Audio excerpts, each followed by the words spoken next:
My boyfriend said you can't just break up with me after 2 years, but after he trashed my book and my career, I told him to take his mediocre stick out of his mediocre ass and be on his mediocre way.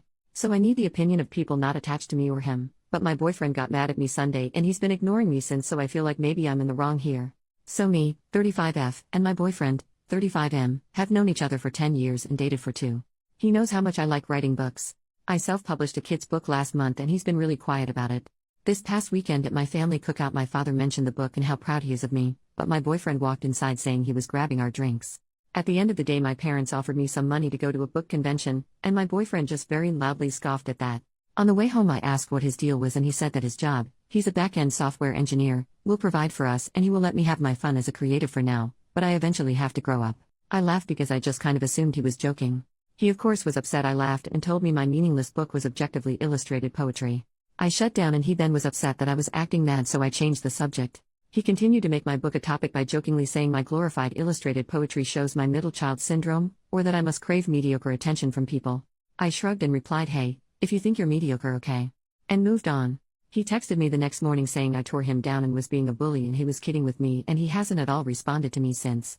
I am away on a planned work trip and now I am overthinking it. Maybe, was I the jerk for making that joke? Update, 3 days later. I'm going to refer to my boyfriend as Chris from now on. Hey y'all, I had to post this because what a time to be alive, but I broke up with Chris a few hours ago, boy howdy. He had ignored me for a full day and I hadn't reached out to him because I was honestly fed up with his attitude.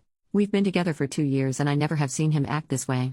I flip-flopped between maybe he was having a bad day or something was going on and he transferred his negative energy onto my book, but no, he's just a soggy moldy baby carrot that didn't think I had dreams of my own or I would throw it away for him.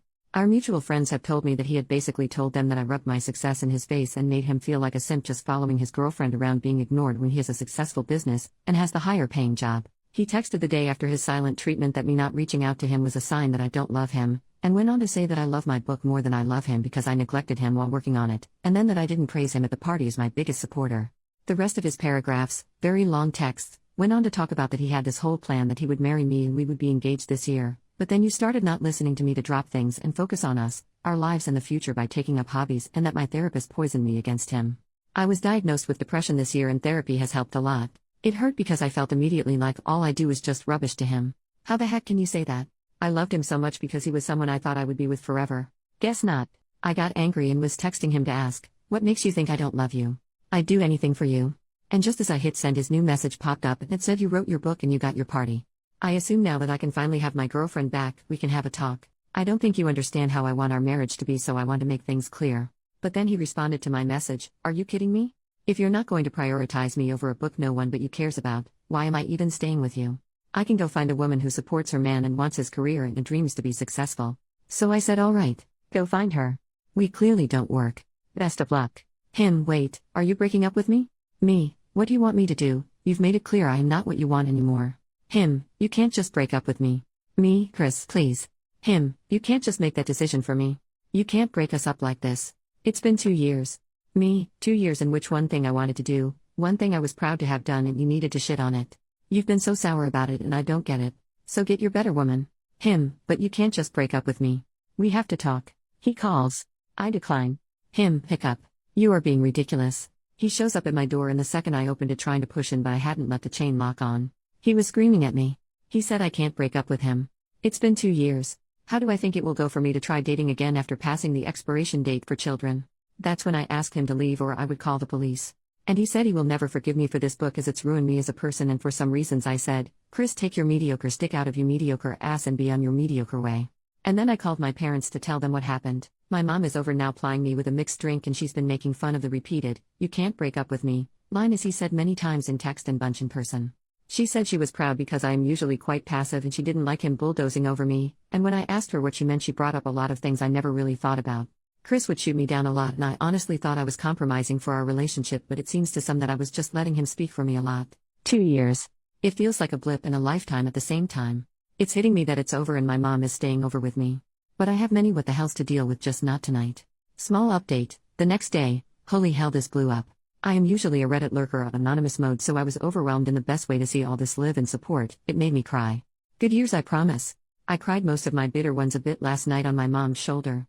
She was right, I don't miss him but the version of him I thought he was. And so I choose to look forward. Mom and I stayed up and read comments together. She's not a Reddit gal but loved all your messages and says she's happy to be the Reddit mom lol. Mom made breakfast this morning and we were eating when there was knock at the door. My mom held a hand up to halt me and got up herself to go to the door and ask who it was. Then I heard her say you have 15 seconds to leave or you're going to be made to leave. I got up to see mom shouting through the still locked door peeking through my peephole. There was someone on the other side talking back to her but she just kept steadily counting down. By the time she got to 6, she had put her shoes on and was holding my broom. I'm not stupid, I knew it was him even then but then my phone went off, and I didn't reply. It was him again. He left flowers and an apology card, along with a stuffed owl bear. Mom asked me if I wanted to read the card and I said I did. It basically was a long-winded apology admitting he was being a jerk but work has him stressed and he underappreciated me in general and it all came out in a nasty way. He's so sorry. He should have given me space and respected me more and will never do it again. He didn't sleep last night feeling so much regret over what he did and will do better. To please call. That he misses me and let's not throw away 2 good years of foundation away over a stupid fight. I handed it to my mother who read it, snorting and chuckling yeah I bet to herself and then stood up and went to the kitchen returning with a trash bag and my cell phone. What's the play, coach? She asked and just to freak her out I took the phone and pretend to call the pizza shop. Yes Domino's, we need a pizza, yes, I'm breaking up with my ex and we need to toss his shit out. All that to say it's now evening? The sun is lower and my neighbors are watching my house as I am in my parents' pool in their backyard drinking margaritas with my sister and brother. Mom tells the story to all of them over and over. I had texted him. Chris, we are done. All of the things you left at my place are in garbage bags on the porch. The neighbors have their camera pointed at the house so please just take your stuff and go. Don't knock. I am not in. If it's all there on Monday, it goes with the rest of the garbage to the curb. He replied asking if not home, where was I? But I won't be giving energy to this. I will spend the weekend with my family and I feel so lucky to have them.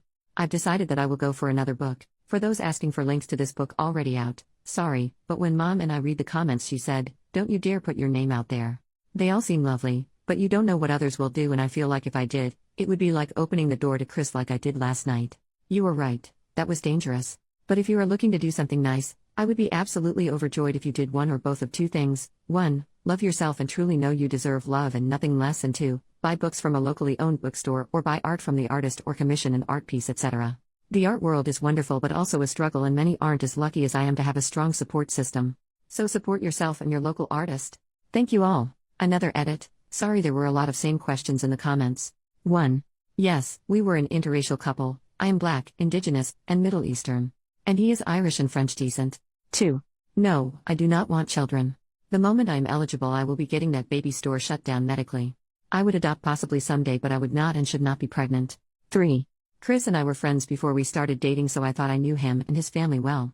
4. Mom has always been cordial with him even if she didn't care for him. She did the whole mama thing of hugging him, feeding him etc. 5. Yes Mom will adopt you, she says she sends her heart to you and every hug you deserve and more. 6. Dad didn't come over because and I quote, you wouldn't have wanted me in a space that boy would also be in given what happened so he stayed the course of his trip he was on. 7. I intend to be an author whether it be full-time or part-time. Oddly enough my book sales are skyrocketing a lot online. Second update, 2.5 months later, hiya. Forgot about my post entirely then my friend group chat blew up the other day that my post was read on TikTok and I was like man I forgot to update that. A couple months ago I posted about my ex Chris. It's a bit of a trip to Mordor to explain so you're free to read the old posts but essentially I broke up with him because when I achieved a childhood dream of publishing a book for kids, instead of being a supportive partner he chose option B, being a butthurt needleless porcupine. Ineffective sure, but damn sure he's not. Anyway I posted about 2 or so months ago. To answer a couple questions about it all, yes I published using a popular site, no I can't share the title without outing my real name, and yes I did promote it at local conventions.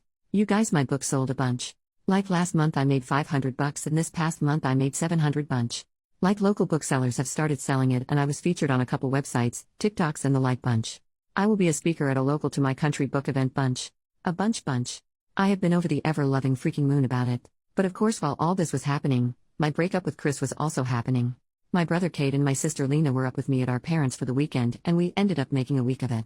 Lena is in school and her classes were virtual that week for some reason. She explained it twice but one time I was drunk and the other high so I don't remember, and Kate works for himself and had his laptop, and I had the week off anyway anticipating the breakup to suck raw eggs so my poor empty nest parents had all 3 of their rowdy, loud, rambunctious, crazy, and oftentimes chaotic grown-ass children in their home. I say that laughing a bit because to be honest they freaking loved it. Dad was beaming every single day. He would come into the guest rooms with coffee in the mornings to wake us up because he cooked breakfast every freaking day.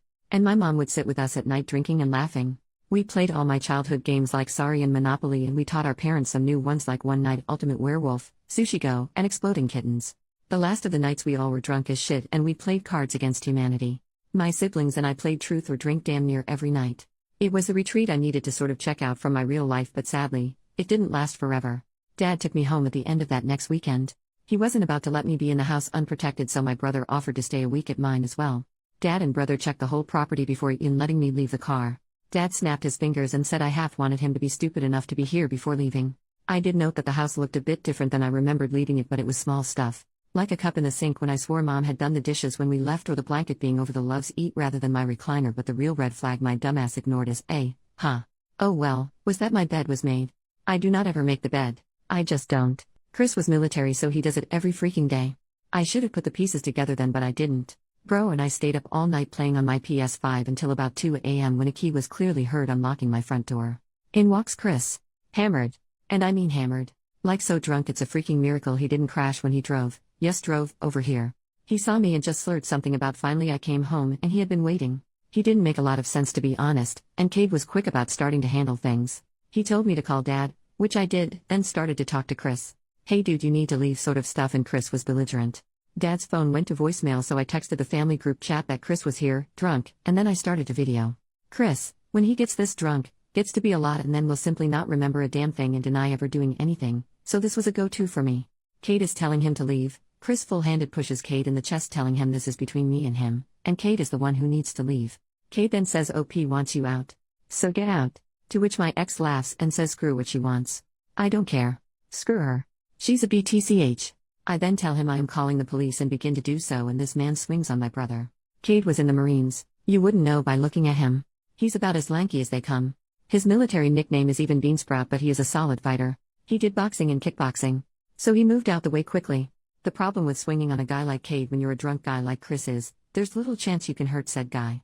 Chris swing, missed, and stumbled, falling into my coffee table head first. I ran to help him because it looked like a bad fall, and I may not love him anymore, but I don't hate anyone enough not to simply care if they are hurt or hurting.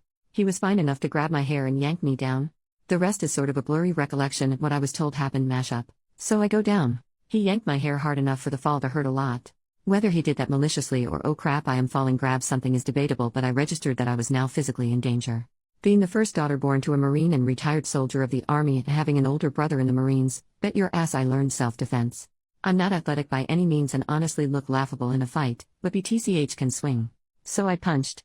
I miss his stomach and hit the tender bits. He's screaming and calling me every word he can, and the N-word flies out his mouth even at one point, but he is down and too drunk to recover and get up. My mom arrives before the police. Look, my mom is the best and the sweetest, but in that moment she had murder on the mind, and it really showed. She came in and saw what happened. He kissed my brother on the forehead and said good job, but Kate said it was my blow that took him down, and then Mom hugged me and kissed my forehead. She asked us both if we are okay, and we were. She then asked if Chris was okay, and we explained. She checked him to make sure he was breathing and didn't need immediate help, but he was out like a light. The cops came and took him into custody, but then turned around and asked me if I was abusive towards him. Do you often punch him, hit him, or hurt him? And did you start the altercation? And things like that. You guys, I am not here trying to offend anyone who actually goes through DV, but it was a relentless torrent of questions as if I was the aggressor. I was questioned separate from Mom and Cade, and I myself am not a very forceful person. I have to admit, I was flustered. I said something like I punched him because he pulled my hair, and they turned it on me like, so you assaulted him for touching you. It was like that. It's all over, and they take him only to release him that next evening. How do I know? Because he called me from jail to ask I pick him up. His parents are out of town, so he begged and begged. I was dumbfounded because hey, there's a legal issue here now because you attacked me. He said he doesn't even remember. There are 0 charges against him. That's right, 0. Dad was furious. Mom took us back up to theirs to be safe, and he called the police about this. He was arrested for a drunken disorderly or something, but that's been dropped. Dad asked, and assaulting a petite young woman? And they said they have no record or me saying I was pressing charges. So my dad handed me the phone and we pressed charges. Assault. Trespassing. Assault on brother. And they said I had to come in. So we did. The whole process was soul-sucking, and the intake officer kept making it seem like we were just the most Karen of Karens to ever Karen. The way I had to explain myself over and over was dehumanizing. I hated every second. Dad took us to dinner after with Mom and sister, and they all asked if I was okay, and I expressed how I felt. Dad was quiet and then said, unfortunately it's like that, and as a young woman of color, I will face it a lot. Chris's family isn't rich. They are well off though, and they also have many members in law enforcement. But Dad told me not to worry. He already hired someone to handle this BS. He gave me the option of either moving in with them temporarily or him, mom, and bro taking turns staying with me at my house. I chose the easier path and packed the essentials and have been up at my parents'. I am writing this on my phone with the family dog, Spock, at my feet. I love my family, but staying with them is smothering. Sister had to go to get ready for the new semester, but brother has been up there with us, plus mom and dad and my other mom, my brother's bio mother, we are all very close, has been staying over as well. They are all hovering and doting and protective, and by all things holy, I feel almost infantilized. Don't get me wrong, I know how lucky I am. I have so many people who love me, who want to take care of and protect me, but Jesus, someone unalive me, lol.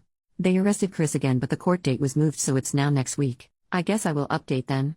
Final update, 1.5 months later, sorry for not updating sooner.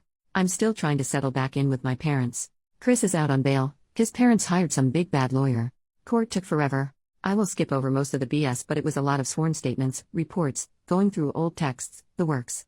My attorney finally was able to piece together proof of Chris slowly growing emotionally, then physically abusive. While I tried to record him getting physical with us, my camera skills aren't great, so I hadn't gotten much on camera, especially after he grabbed me. But his texts, the audio from the attack, the fact that he refused to leave and physically hurt me made the case domestic violence. By the rules, the court has in place a protective order, so he isn't legally permitted near me anymore or to contact me in any way. That said, if they charge him in the end, he could serve time, but not much, or, what my attorney says he is trying to do, he can push for court-mandated counseling and a fine. I've been going to counseling too at the insistence of my granddad, who is paying for it. There is talk about me possibly suffering from anxiety. Nothing has been diagnosed, but just the thought that he caused my brain salad to be tossed just makes me mad. Dad is helping me get the house prepped to rent out for now, and I can focus on being around the family. Mom is excited to have me around for the holidays, as I do enjoy cooking and helping with hosting. So I guess that's it. I don't think I will make a whole post when Chris gets whatever outcome the court decides. I may just add it here.